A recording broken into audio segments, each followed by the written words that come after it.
سلام عرض میکنم خدمتتون. در خدمت شما هستیم با دوره آموزش فلوت سرخپوستی لاکوتا. این روزایی که این دوره رو ضبط میکنم یه مقدار روزای سختیه برای هممون، همراه با درد و غم و غصه و چشمامون خونه، دلمون خونه و امیدوارم زودتر این دوران تموم بشه و اون روزی که باید بیاد و هممون خوشحال و آزاد بتونیم زندگی کنیم.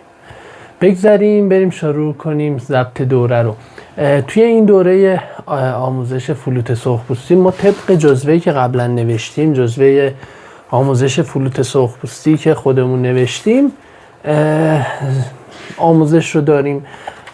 توی چند مرحله قراره که آموزشمون ضبط بشه. توی چند مقطع از مبتدی شروع میکنیم، پیش زمینه‌های موسیقی رو خدمتتون میگیم، آشنایی با فلوت سرخپوستی رو خدمتتون میگیم، نوت‌خوانی و نوت‌نوازی و روی خطوط میزان بودن رو و ریتم رو واسهتون تا حدودی که لازمه توضیح میدیم و خدمت شما عرض کنم که قطعاتی رو آماده کردیم توی جزوه که قطعات سطح A و سطح B هستن که طبق اونها میتونید تقریبا اکثر قطعات فلوت سرخپوستی داخلش هست و یاد میگیرید نواختنش رو، به علاوه اینکه یه تعداد قطعه موسیقی ایرانی هم داخل جزوه گذاشتیم. امیدواریم که این دوره به درد بخور باشه، مفید باشه و بتونید استفاده بکنید ازش.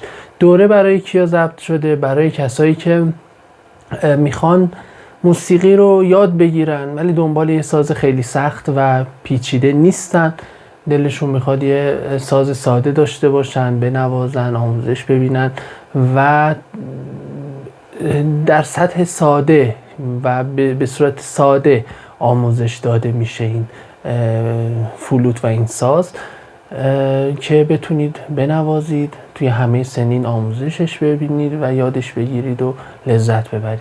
بریم که شروع کنیم بدون معطلی.